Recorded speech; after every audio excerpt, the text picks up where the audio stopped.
As the month of October descends on the city of Tampa, so too do the creepy crawlies get their time in the moonlight.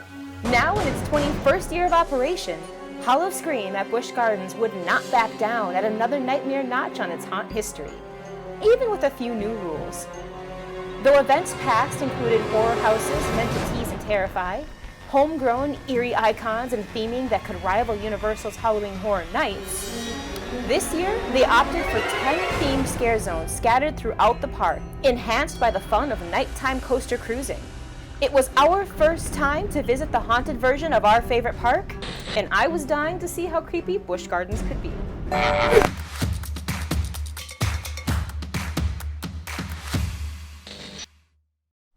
Welcome to episode 3 of FLT, the Halloween series, where we are all about finding out what Florida fears. Because on FLT, we cover everything crazy in Central Florida, from coasters and carnivals to food and festivals, and everything in between, as your official guide to exploring Central Florida like a local. Alrighty then. As stated, this episode is all about the spooky at Busch Gardens HOWL-O-SCREAM, so let's fuel the fear. Hello from the gory grounds of Busch Gardens, our roller coaster home away from home, and it's our favorite time of the year, Halloween. This is our very first Busch Gardens spoopy event. I don't know. And we are here to give you some fiendish feedback on how the event goes and how it compares to the ones that we've been to so far. So we'll see you inside. As frequent visitors to Busch, we had the pleasure of witnessing the subtle changes made to the park throughout September, as each of the 10 scare zones was beginning to take shape. But even so, I had no idea what to expect when the event was in full swing. So we arrived a few hours before the event for some pre-sundown footage of the final theming, the tricks, the treats, and a little beer fest. So this is how they're distinguishing people who can stay in the park after hours. You have to have one of these wristbands on, and you have to keep it on until 8 o'clock, or they'll kick you out of the park. I love me some horror-themed merchandise, and Busch Gardens is second to none in that department. They have a lot of really great HOWL-O-SCREAM merchandise, some of which I personally own. Both main shops are packed full of incredible items to celebrate the season, and I can't say that I didn't want all of it. From what I understand, this is this year's theme. The fear is in your eyes. I like these bags. Ooh, I like that. Do you need a Scully cup? I think I need this. That would look amazing on you. Fabulous. We also took full advantage of the Beer Fest celebration going on now through November 15th to go to Quick Bite before the festivities. So we've decided in terms of dinner that our best option was going to be to get a Beer Fest lanyard, probably because he's in love with the chicken sandwich. It's pretty amazing, if you haven't heard already. If you didn't watch the other video we did, you gotta go watch that and then come back to this and you'll understand the obsession with the chicken sandwich. So we ended up with the 8-item sampler because with our platinum upgrade it was like 30% off, so we only paid $31 for all of these. And we have the 2 samplers, so we're gonna eat good. I was almost so sad. See back here, they've got the mimosas. It was over here before, and it has the best drink ever, and I was gonna cry because I thought it was gone. So this is our second visit to Beer Fest, and we got some of our park favorites down here eating in the footprint of the infamous Iron Gwazi. I got the Kung Pao ribs, and this is the tropical mimosa. Is it as good as you remember? Even more so. So we made the executive decision that it's time for some dessert. Oh yeah. Oh yeah. So we got the Kahlua cone, and it has chocolate and caramel and Kahlua ice cream. Ooh, looks so good. Ooh. Real good. What's cool now? That's so good. HOWL-O-SCREAM is everything Busch Gardens by day isn't. Just like the respective times of operation, the changes in the park are literally day and night. Nighttime has fallen and HOWL-O-SCREAM is live. So you can see we're in the main entrance. We got our little HOWL-O-SCREAM cup. Turn that around so they can see.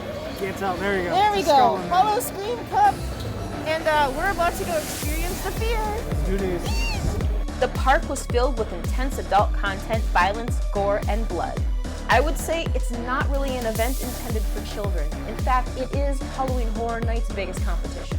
We're now descending into the prison portion of the park. It's just beyond Cheetah Hunt, so we're gonna go check that one out. This will be the first haunt of the night.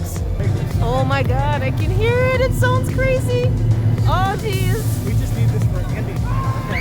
Uh-oh, here it comes. The 8 walkthrough zones each had a handful of costume haunt actors, amazing lighting, sound, and really creepy decor. They also put together 2 open-air haunts that were more like a traditional haunted house style. So we just got in line for the junkyard, and we'll show you how long this line is, but it's moving pretty good, so it may only take us maybe 10 or 15 minutes to get through it. We'll see. So if you want quick key, you can get it, but honestly, we've moved through this line so fast, I don't think it's worth it. No, we're fell for the last one. No, how do I go? Over here. Oh, Oh, wow. oh, it's gonna get you. Better day. That was cute. That was fun. Alright, so now we're getting in line for the shortcut. So this one is over by Shikra and Tigress.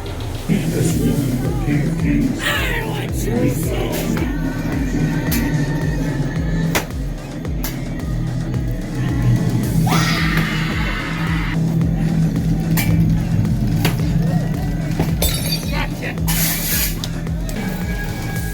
Oh my god, it was so short. That makes me sad. It was good though. It was good. It was too short. Here's the death parade again. Sacrifices? Maybe. And finally, the highlight of the evening, the Fiend Show, held in a stage area just beneath Iron Gwazi. The Fiend Show is just about to start. We are a little ways back. It's actually pretty full here, but I've heard nothing but amazing things about the show, so pretty excited.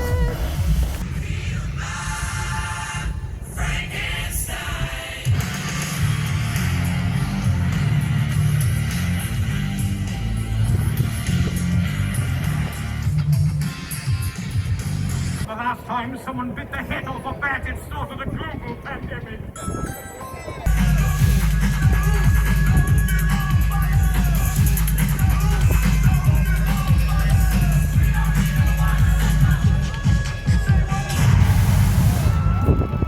If the young lady in the front row is interested, I'm sure we can make something happen. That was a lot of fun. A lot of little pop culture and internet references. A lot of TikTok references. I wasn't expecting quite so many, but it was super cute. No, it was a lot of fun. I liked it. I liked it a lot. Music was great. Dancing was great. I'm curious how it plays against the Universal version. We'll have to check that one out next year. Of all of the Halloween events that we visited this year, each had their own charm, and I would be hard-pressed to choose my favorite. But if you're still choosing how to spend your spooky Saturday this season and can only choose one, here is our advice. For a solid homegrown haunting experience, an entrance to exit houses, Scream-a-Geddon is the way to go. If money is an issue and you are already a pass holder but still want some Halloween fun, Universal has the most elaborate houses, even if you have to visit during the day. If you want the best atmosphere, good food, and coasters after dark, HOWL-O-SCREAM has the Scream-a-Geddon scares and Universal rides combined in a park that is corner-to-corner horror. And honestly, all of them were fun. Sweet. Of course, I have my own personal feelings on how each park could have improved. But considering the unprecedented nature of this year's festivities, I really think that each did a fantastic job of fueling the 2020 Halloween fear. That's pretty good. Thanks for joining the FL Squad this spooky season. Up next, check out our look at Beer Fest and stay tuned for the Christmas season events. See you soon.